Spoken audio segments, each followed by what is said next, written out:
በጣም ሩቅ በሆነ ፕላኔት ላይ ጎርና ልጁ ላቭ ባዶ በሆነ በረሃ ውስጥ እየተንከራተቱ ነው። እነሱ በህዝባቸው መካከል የቀሩት የመጨረሻዎቹ ሲሆኑ ሌላ የሚሄዱበት ቦታ የላቸውም። ረሃብ በሞት አፋፍ ላይ እያቆያቸው ነው። እናም ጎር ለእርዳታ ወደ አምላኩ ራፑ ቢጸልይም ነገር ግን ምንም ነገር አይከሰትም። ውሎ አድሮ ላቭ በአባቷ እቅፍ ውስጥ በአሳዛኝ ሁኔታ ሞታ ጎር ከቀበራት በኋላ ወደ እሱ የሚጣራ የማንሸኳሸክ ድምጽ መስማት ይጀምራል። ጎር ድምጹን ተከትሎ በመሄድ በትኩስ ውሃ የተሞላ የበረሃ ውሃማ ስፍራ አግኝቶ ነገር ግን በድንገት ተሰናክሎ እጁን በሰይፍ ይቆርጣል። ከዚያም ብዙ ፍራፍሬዎችን ያይና ወዲያውኑ በከፍተኛ ፍላጎት መብላት ሲጀምር እዛ አካባቢ በግዴለሽነት የነበረው አምላኩ ራፑም ይገስጸዋል። ጎር ምድሪቱን እንደጠፋች ነገር ግን እምነቱ መቼም እንዳልተናወጠ በመናገር ስለዚህ የተገባለትን የዘላለም ዋጋም ይጠብቃል። ይሁን እንጂ ራፑ ለደካሞች መቼም ቢሆን ዋጋ አልነበረም በማለት ሲስቅበት እናያለን። እሱ በአሁኑ ጊዜ አማልክትን መግደል የሚችለውን የተረገመ ሰይፍ የሆነውን የኒክሮስ ወርድን የቅርብ ጊዜ ባለቤት በመግደሉ እያከበረ ነው። ራፑ ለሱ ሲሉ ስለሞቱት ተከታዮች ሁሉ ግድ የለውም። ለሱ መሰቃየት ዓላማቸው እንደሆነና በኋላ ላይ ሌሎችን ማግኘት እንደሚችልም ይናገራል። በከፍተኛ ሁኔታ የተቆጣው ጎር አምላኩን ሲክድ ይህም ራፑ ሊያንቀው እንዲጀምርም አድርጎት በድንገት ኔክሮስ ወርድ ወደ ጎር እጅ ይነሳና ታላቅ ኃይልን ለማግኘት የሚያስችሉትን እርምጃዎች እያሳየው አማልክትን ሁሉ መግደል እንዳለበትም አጥብቆ ይነግረዋል። ጎር እርግማኑን አካሉን እንዲቆጣጠረው ፈቅዶ ሳይጠበቅ ራፑን ገድሎት የቀሩትን አማልክት ጭምርም እንደሚገድልም ይምላል። በኢንዲጋር ፕላኔት ላይ ኮርግ ለአንድ የባዕድ ፍጥረታት ቡድን የነጎድጓድ አምላክ ስለሆነው ስለ ቶር ታሪክ እየነገራቸው ነው። ቶር ከህፃንነቱ ጀምሮ እንደ ተዋጊ ያደገ ሲሆን ታዋቂ ጀግና ሆኗል። ዓለምን ብዙ ጊዜ ያዳንና በዓመታቱ ስፍር ቁጥር የሌላቸው ፍቅረኛዎች የነበሩት ነው። እውነተኛ ፍቅሩ ከዓመታት በፊት የተለያየችው ጄን የምትባል የምድር ሴት ነበረች። ከዚያ በኋላ ቶር መላው ቤተሰቡን ኃያሉን መዶሻው ሚዮልኒርንና ያደገበት ሀገሩን አስጋርድን ጭምር አጣ። ድብርት በከባድ ሁኔታ መጥቶት የአምላክነቱን የሰውነት ቅርጽ ቢያጣም ነገር ግን ስቶርም ብሬከር የተባለ አዲስ መሳሪያ ካገኘ በኋላ ጋርዲያንስ ኦፍ ዘ ጋላክሲ ተብለው በሚጠራው የጀግኖች ቡድን ውስጥ ተቀላቅሎ አብረው አስገራሚ ጀብዶችን ለማድረግ ከነሱ ጋር በዩኒቨርስ ዙሪያ መጓዝ ጀመረ። እንዲሁም በብዙ ከባድ ስራ ወደ ቀድሞ ቁመናው የተመለሰ ሲሆን ነገር ግን አሁንም በሚያምር አካሉ ውስጥ ብዙ ህመምን እየደበቀ ነበር። አሁን ፍቅርን ከመፈለግ ተስፋ ቆርጦ በጦርነት ውስጥ በሚፈለግበት ጊዜ ብቻ አብሮም ይመጣል። በአቅራቢያው ጋርዲያንስ ወፍ መሰል በራሪዎችን በመቃወም በከባድ ሁኔታ ላይ ተጠምደው በጥሩ ሁኔታ ላይም አይደሉ። ብዙም ሳይቆይ ቶር በመጨረሻ ደርሶ የአካባቢው ንጉስ አማልክቶቻቸው እስኪገደሉ ድረስ በዚህ አካባቢ ነገሮች ሰላማዊ እንደነበሩም ያሳውቀዋል። ስቶርም ብሬከርን በእጁ በመያዝ ቶር በቀጥታ ወደ ጦርነቱ ገብቶ በጦር ሜዳው ላይ ያሉትን ጠላቶች ሁሉ በመምታት ወይም መብረቅ በመተኮስ በቀላሉ ማሸነፋቸው። ሁለት ጠላቶች በአንድ ጊዜ ሲያጠቁት ቶር ከመዝለሉና እርስ በርስ እንዲጋጩ ከማድረጉ በፊት እነሱን ለማስቆም በቀላሉ እግሮቹን ከፍቶ አንድ ትልቅ ተሽከርካሪ ከረገጠ በኋላ ቶር ወደ ቤተ መቅደሱ ሰብሮ በመግባት ወደ ማማው ላይ በመውጣት የጠላትን መሪ እየቀጠቀጠ በመጨረሻም ወረራውን ሲያስቆም ነገር ግን በሂደቱ ቤተ መቅደሱንም አፈረሰው። በምድር ላይ ጄን በአራተኛ ደረጃ ላይ የሚገኝ የካንሰር በሽታ እንዳለባት ተላወቀች። ለሕክምና ሆስፒታሉ ስትገኝ ይህንንም ሚስጥር ያካፈለችው ለሁለት የቅርብ ጓደኞቿ ብቻ ነው። እሷ ሳይንቲስት ስለሆነች የራሷን ምርምር እያደረገች ነበር። እናም ፕሮፌሰር ጓደኛዋም እንዲሁ አድርጋለች። ነገር ግን ሊረዳት የሚችል ምንም ነገር ማግኘት አልቻሉም። እናም የመትረፍ እድሉ አሁን ጥሩ አይደለም። ለህመሟ መፍትሄ ለማግኘት በጣም የጓጓችው ጄን የአስጋርዲያንን አስማት መመርመር ለመጀመር ወስና ሚዮልኒር ሊረዳት እንደሚችልም ትማራለች። ይህ በእንዲህ እንዳለ የአስጋርድ ህዝቦች ቫልኪሪን ንግስታቸው በማድረግ በምድር ላይ አዲስ መኖሪያቸውን ጀምረዋል። ቶር ከሄደ በኋላ ስራውን የተረከበችው እሷ ናት። ነገር ግን ስራዋን በጣም ትጠላዋለች። ምክንያቱም እሱ ብዙ ፖለቲካና አሰልቺ ስብሰባዎችን ያቀፈ በመሆኑ ነው። እሷ ደግሞ ተዋጊ መሆን ነበረባት። የውጭ ሀገር ሰዎች ኒውስ ጋርድን ዞረው እንዲያዩ የሚያስችሉ ጉብኝቶች አሉ። ይህም በልዩ ማሳያ ውስጥ የሚገኙትን የቶር መዶሻ የነበረውን የሚዮልኒርን ቀሪ ቁርጥራጮች መጎብኘትን ይጨምራል። ጄን ለማየት ስትሄድ ሰማዩ በድንገት ጨልሞ ቁርጥራጮቹ ማብራት ይጀምራሉ። ወደ ቶር ስንመለስ ንጉሱ ለእርዳታው ውለታ እንደመክፈል ሁለት ትላልቅ የሚጮሁ ፍየሎችን በስጦታ ሰጥቶት ቡድኑ ለመሄድ ሲነሳ ፍየሎቹ በጠፈር መንኮራኩራቸው ውስጥ ሙሉ መስቀልቅል ይፈጥራሉ። ከዚያም ቡድኑ የጭንቀት ምልክቶችን ለማግኘት ስርዓቱን ሲፈትሽ ብዙ ቁጥር ያላቸው የምልክት መልእክቶች እርዳታ ሲለምኑ በማየታቸው ደነገጡ። ጎር በሺዎች በሚቆጠሩ ፕላኔቶች ላይ አማልክትን እየገደለ እንደነበርና የአማልክት ታራጅ የሚል ቅጽል ስም እንዳገኘም ታወቀ። ከነዚህ የጭንቀት ጥሪዎች አንዱ ቀደም ሲል በቶር ቡድን ውስጥ ከነበረችው አስጋርዳዊት ተዋጊ ሌዲ ሲፍም የመጣ ነው። እሷን ለመርዳት የጓጓው ቶር ወደ ህዝቡ መመለስ እንዲችል ጋርዲያንስን ትቷቸው ለመሄድ ወስኖ ጋርዲያንስን በመንኮራኩሩ ከሄዱ በኋላ ቶር ከጎርና ከፍየሎቹ ጋር ወደ ሲፍ ቦታ በቴሌፖርት ለመሄድ ስቶርም ብሬከርን ይጠቀማል። እነሱ በበረዷማ ምድር ላይ የደረሱ ሲሆን እዚያም ቶር እስካሁን ካያቸው አማልክት ሁሉ በጣም ደግ አምላክ ብሎ የጠራውን የአንድ ትልቅ ፍጡር አጽም ያገኛሉ። በአቅራቢያው ሲፍ ቆስላለችና አንድ እጇም ጎሏል። ነገር ግን ጎርን ተከትላ እዚህ የመጣችው በሱ ወጥመድ ውስጥ ለመውደቅ ብቻ እንደነበርና ለጥቂት ማምለጥ እንደቻለች እንደምንም ነግራቸው አሁን የጎር ዓላማ በዓለም ላይ ያሉትን አማልክት ሁሉ መግደል ነው። የሚቀጥለው ማቆሚያው ደግሞ ኒው ኦስጋርድ ነው። በምድር ላይ ጎር ኒው ኦስጋርድ ደርሶ ጥላዎችን ለመቆጣጠርና ብዙ ጭራቆችን ለመጥራት ኔክሮስ ወርድን ተጠቅሞ በጥቂት ሰከንዶች ውስጥ ትርምስ ከተማዋን ተቆጣጥሮ እሳቱ መሰራጨት ሲጀምር፣ ስለዚህ ቫልኪሪ ጭራቆቹን በሰይፏ መዋጋት ለመጀመር በፈረሷ ፔጋሰስ ላይ ትመጣለች። ብዙም ሳይቆይ ቶርም እንዲሁ ታይቶ ኮርግ ሲፍን ወደ አስተማማኝ ቦታ ሲወስዳት ቶር ውጊያውንም ተቀላቅሎ እሱና ቫልኪሪ ብዙ ጭራቆችን እየጣሉ ሳለ በድንገት የብርሃን መብረቅ ኳስ በጦር ሜዳው መካከል አርፎ ጭራቆቹንም ለመምታት በከፍተኛ ፍጥነት ይንቀሳቀሳል። ቶር እሱ ሚዮልኒር መሆኑን ተገንዝበው ቢጠራውም ነገር ግን በሌላ ጭራቅ ውስጥ ካለፈ በኋላ መዶሻው ቶሩን ችላ በማለት ወደ አዲሱ ባለቤቱ ሄደ። ይህቺ ሴት የቶርን ልብስ ለብሳለችና እንደ ባለሙያ ሚዮልኒርን ይዛ ይህም እንደገና ቅርጹን ከመያዙ በፊት በአንድ ጊዜ በብዙ ጭራቆች ላይ ጥቃት ለመሰንዘር ወደ ቁርጥራጮች እንዲከፋፈል ታደርጋለች። ሴትየዋ የራስ ቁሯን ስታወልቅ ቶር እሷ ጄን መሆኗን በማየቱ ደነገጠ። አንድ የትዝታ ትዕይንት ግንኙነታቸው ቀደም ሲል ምን ይመስል እንደነበር ያሳያል። መጀመሪያ ላይ በጥሩ ሁኔታ ይስማሙ ነበር። ብዙም ደስተኛ ጊዜያት አብረው ያሳልፋሉ። ግንኙነታቸውን ፍጹም የነበረ ይመስላል። አንድ ምሽት ሰክሮ ቶር ሚዮልኒርን ሁል ጊዜ ጄንን ለመጠበቅ ቃል እንዲገባለት ጠይቆት ነበር። እናም መዶሻው ለመስማማትም አበራ። ሆኖም ከጊዜ በኋላ ቶር ሁል ጊዜ በተልእኮቹ ስራ ይበዛበት ስለነበር ጄንም እንደ ታዋቂ ሳይንቲስት የምታከናውነው ብዙ ስራ ስለነበራት ሁለቱ ይበልጥ እየተራራቁ መጡ። ውሎ አድሮ ጄን በመካከላቸው በሚያቆማቸው ግድግዳዎች ሰልችቷት ማስታወሻ ትታለት በመሄድም ከቶር ጋርም እስከ መጨረሻው ተለያየች። በአሁኑ ጊዜ ስንመለስ ቶር መነጋገር ቢፈልግም ነገር ግን ጄን ጭራቆቹን በመዋጋት ላይ ማተኮርም ትፈልጋለች። በዚያ ቅጽበት ቶር በኔክስወርድ ቶርን መዋጋት የሚጀምረው ጎርንም እያየ ጥቂት ምቶች ከተለዋወጡ በኋላ ጎር ቶርን በአንድ መኪና ላይ አስጠግቶ ቶር ራሱን ለመከላከል ሲሞክር ጎር መኪናው ላይ መጥቶ አንድ ጭራቅ እንዲይዘውም አደረገ። ከዚያም ጎር ስቶርም ብሬከርን ለመውሰድ ሲሞክር ነገር ግን ቶር ተቆጥቶ የመብረቅ ኃይሉን እያንቀሳቀሰ ጎርን ከመግፋቱ በፊት ራሱን ከጭራቁ ነፃም አደረገ። ጄንና ቫልኪሪ እሱን ለመደገፍ በሚመጡበት ጊዜ ቶር መብረቅ ሲወረውርበት፣ ስለዚህ ጎር ጉዳቱን አይቶ ለመጥፋት ይወስናል። ሆኖም ጥላዎቹ አሁንም በአንድ አካባቢ ሲኖሩ ልጆቹንም ለመጥለፍ በልጆቹ ክፍሎች ውስጥ ብዙ ጭራቆችን ይለቃሉ።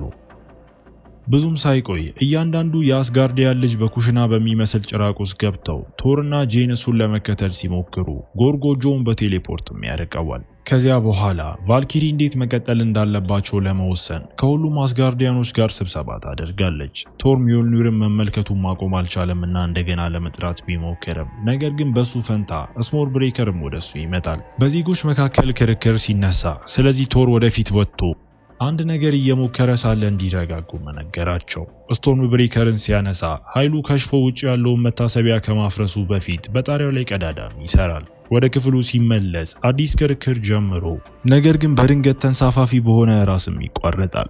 ይህ አስማታዊ አይኖች ያሉት ከተጠለፉት ልጆች አንዱ የሆነው አክስል ነው። ይህ ኃይልም የቶርን ምስል ወደ ጎጆ እንዲያመጣ አስችሎት በዚያም ዙሪያውን አይቶ የት እንዳሉ ማወቅም ቻለ።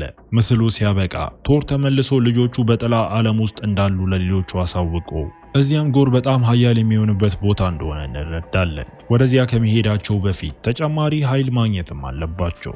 ቡድኑ የሁሉም የምድር አማልክት ወደሚሰባሰቡበት ወደ ኦምኒፖተንት ሲቲ መጓዝ እንዳለባቸው ወስኖ ስቶርም ብሬከር በጥሩ ሁኔታ እየሰራ ስላልሆነ በመጥረቢያው ኃይል ለመጓዝ በፍየሎቹ የሚሳብ መርከብም ይጠቀማሉ።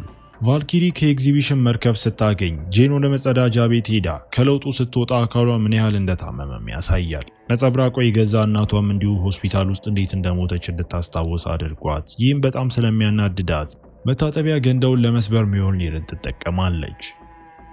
ይህ በእንዲህ እንዳለ አክስል እንዳይፈሩ ለሌሎቹ ልጆች ስለ ቶር ታሪኮችን ለመንገር ሲሞክር ጎር አንድ ትንሽ ጭራቅ በመግደል ሊያስፈራራቸው በመካከላቸው ገብቶ አክስልም ቶር ያድነናል ሲል ጎር እሱ የሚፈልገው በትክክል ምን እንደሆነም ይገልጻል። ከተወሰነ ጊዜ በኋላ ቡድኑ ወደ ኦምኒፖተንስ ሲቲ ደርሶ ከህዝቡ ጋር ለመደባለቅ አንዳንድ መደበቂያ ልብሶችን ይለብሳል። በአካባቢው ብዙ አስደናቂ አማልክት አሉ።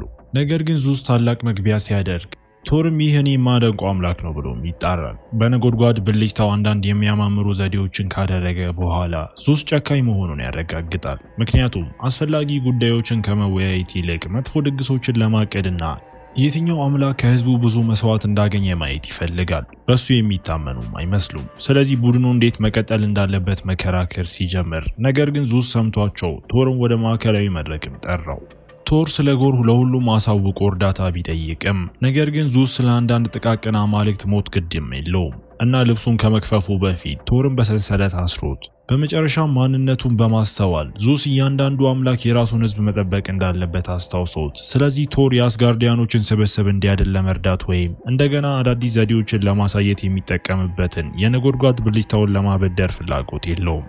ከዚያም ዙስ ለህዝቡ እንዳይጨነቁ ይነግራቸዋል። ምክንያቱም ጎር በዓለም መሃል ወደሚኖረውና ለሚጠራው ሰው ሁሉ ምኞቱን ሊሰጥ ወደሚችለው በጣም ኃያል ፍጡር ወደ ሆነው ወደ ኢተርኒቲ መቼ መድረስ አይችልም። ጎር በአንድ ጊዜ ሁሉንም አማልክት ለማስወገድ ምኞቱን ለመጠቀም ይፈልግ ይሆናል። ኦምኒፖተንስ ሲቲ ሚስጥራዊ ቦታ መሆን ነበረባት። ነገር ግን አሁን ቶር ስለመጣ ጎር ወደ እነሱ ለመድረስ ሊጠቀምበትም ይችላል። ስለዚህ ዙስ ጠባቂዎቹ ቶርን እዚያ እንዲያቆዩ ሲያዝ፣ የቀረው ቡድን ጠባቂዎቹን ለመዋጋት ሲገባ ቶርም ሰንሰለቶቹን ሰብሮ እንደ መሳሪያ የሚጠቀምባቸው ይጀምራል። የተለያዩ የውጊያ ስልቶቻቸውን በማጣመር እንደ ቡድን በሚያስደንቅ ሁኔታ ተዋግተው ብዙም ሳይቆይ ጠባቂዎቹም ይሸነፋሉ። በከፍተኛ ሁኔታ የተቆጣው ዙስ ኮር ግን በነጎድጓድ ብልጭታው ሲመታው፣ ይህም ወደ ፍርስራሽ ክምር እንዲቀየርም አደረገው። በመቀጠል ዙስ ቶርን ለመምታት ሲሞክር፣ ነገር ግን እሱ የነጎድጓድ ብልጭታውን ይዞ ወደ ኋላ ሲወረውረው፣ ይህም የዙስን ደረት እንዲበሳውም አደረገው። ያ በኋላ ቶር ኮርግን ሲፈትሸው በፊቱ ላይ ብቻ አሁንም በህይወት እንዳለም ያውቃል። ተጨማሪ ጠባቂዎች እየመጡ ነው። ስለዚህ ፍየሎቹን ለመጥራት በፉጨት በሚጠራበት ጊዜ ቫልኪሪ እሱን ለመጠበቅ የኮርግን ፊት ከፀጉሯ ጋር ስታስር፣ እነሱም መስኮቱን ሰብረው መርከቡን ያመልጣሉ። ቫልኪሪ የዙስን የነጎድጓድ ብልጭታ ሰርቃ ቡድኑ በመጨረሻ ማምለጥ ይችላል። ወደ ጥላው ዓለም በሚያደርጉት ጉዞ ቶር በመርከቡ አቅራቢያ እየበረሩ ያሉትን የጠፈር ዶልፊኖች ለጄን እያሳያት የፍቅር ጊዜውን በመጠቀም ቶር አሁንም እንደሚወዳትና እንደገና አብረው መሆን እንደሚፈልግም ይምላል። ጄን ስለ ካንሰሯ ከመንገር ውጪ ሌላ አማራጭ የላትም። ነገር ግን ቶር ድጋፉን ያሳይና ሁሉም ነገር አብሮ ለመጋፈጥ ቃል ሲገባ ከዚያም ተላልሰው በመጨረሻም ወደ ጥላው ዓለም ሲደርሱ ራሳቸውን ጨምሮ ሁሉም ነገር ጥቁርና ነጭ ይሆናል። የስቶርም ብሬከር ቀስተ ደመና ድልድይ ሲጠፋ፣ ስለዚህ መርከቡ በረሃማ በሆነው ፕላኔት ላይ በከፍተኛ ድምፅ አርፎ ጎጆ በአቅራቢያ አለ፣ ነገር ግን ባዶ ነበር። ስለዚህ ወደ አንድ ህንፃ ሲገቡ ጄን ከጎር እቅዶች ጋር አንዳንድ ወረቀቶችንም ታገኛለች። ስቶርም ብሬከርን ለመስረቅና ኃይሉን ወደ ኢተርኒቲ የሚወስደውን ድልድይ ለመክፈት ቶርን ወደዚያ ማምጣት ፈልገው እንደነበረም ታወቀ። ጄን ወጥመድ መሆኑን ለሌሎቹ ለመንገር ቸኩላ ደህንነቱን ለመጠበቅ ስቶርም ብሬከርን ወደ ጠፈርም ተወረውረዋለች። በዚያ ቅጽበት ጎር ሲታይ ጄን ሚዮልኒርን ስትወረውርበት፣ ነገር ግን ጎር ያመልጠውና ጀግኖቹን ለመያዝ ጥላዎቹንም ይቆጣጠራል። ጎር ስቶርም ብሬከርን እንዲጠራ ሲጠይቀው እሱ እምቢ ሲል ጥላዎቹ ጄንንና ቫልኪሪን መጉዳት እንዲጀምሩም አድርጎ እነሱን ለመርዳት የጓጓው ቶር ስቶርም ብሬከርን ጠርቶ ያ ሁሉ ድንገተኛ ኃይል መላውን ፕላኔት እያናወጠ ከጥላዎቹም ነፃም አደረጋቸው። ከዚያም ጎር ብዙ የጥላ ጭራቆችን ለማውጣት ኔክስወርድን ሲጠቀም ሌላ ጦርነት ጀመረ። ጄን እና ቫልኪሪ አራዊቱን ሲዋጉ የቶር ስቶርም ብሬከር ከጎር ኔክስወርድ ጋርም ሲገናኝ ፍየሎቹ የኮርግን ፊት ከጥቃቱ ማራቅ አለባቸው። ከጎር ጋር ጥቂት ምቶች ከተለዋወጡ በኋላ ቶር በአንድ አውሬ ሐሳቡ ሲከፋፈል፣ ስለዚህ ቫልኪሪ ብቻዋን በነጎድጓድ ብልጭታው ተዋግታው ጥቂት ጊዜ ልትመታው ብትችልም ነገር ግን በቂም አልነበረም። ጎርም በራሷ መሳሪያ ወቅቷት ቶር ወደ እሷ ለመሮጥ ሲሞክር ጥላዎቹ ሊይዙት ቢሞክሩም ነገር ግን ራሱን በፍጥነት ነፃ አድርጎ በኔክስወርድ ራሱን በሚከላከልበት በጎር ላይ አንዳንድ መብረቆችንም ይተኩሳል። ጄን ቫልኪሪን ለማዳን ደርሳ ወደ ቶር ስታመጣት እሱም ድልድዩን ለመክፈት ስቶን ብሬከርን ተጠቅሞ፣ ሆኖም ጎርና ጥላዎቹ ያንን ቅጽበት በመጠቀም መጥረቢያውን ይዘው ከቶር ሰርቀውት እሱና ሌሎቹ ደግሞ በቴሌፖርት ይወሰዳሉ። ቡድኑ ምድር ላይ አርፎ ጄን ሚዮልኒርን የጣለችው ሲሆን ይህም አካሏ በአሁኑ ጊዜ በሚያስደንቅ ሁኔታ ደካማ መሆኑን ያሳያል። ቶር ጓደኞቹን ወደ ሆስፒታል ሲወስድ ሐኪሙ ሚዮልኒርን መጠቀም ጄንን በበለጠ ፍጥነት እየገደላት ነው በማለት መጥፎ ዜናም አካፍሏቸው እሷ መዋጋቷን መቀጠል ብትፈልግም ነገር ግን ቶር ከእሷ ጋር ተጨማሪ ጊዜ ማሳለፍ እንደሚፈልግ በመግለጽ እንድትቆይ አሳምኗት። በመውጫው ላይ ቫልኪሪ የነጎድጓድ ብልጭታውን ስትሰጠው ቶርም ወደ ኢተርኒቲ ለመድረስም ተጠቀመበት። ይህ በእንዲህ እንዳለ ጎር በመጨረሻ ኢተርኒቲ ደርሷልና ልጆቹን ከሱ ጋርም አምጥቷል። በሩን የመክፈት ሂደት ለመጀመር ስቶርም ብሬከርን ሲያስቀምጥ መላው ቦታ ሲንቀጠቀጥ ይህም የአንድ ትልቅ ሐውልት ቁራጭ እንዲወድቅም አደረገ። እሱ ልጆቹን ሊቀጠቅጣቸው ለጥቂት ሲተርፍ ነገር ግን ቶር ለመያዝና ለመወርወር በሰዓቱ ደረሰ።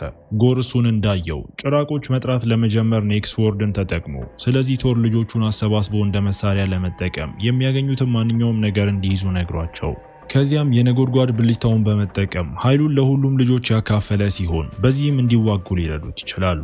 ልጆቹ ከጭራቆቹ ጋር ሲጋጩ ብቁ አስጋርዲያኖች መሆናቸውን ለማረጋገጥ በሙሉ ኃይላቸው ሲዋጉ ከባድ ጦርነትን ይጀምራል።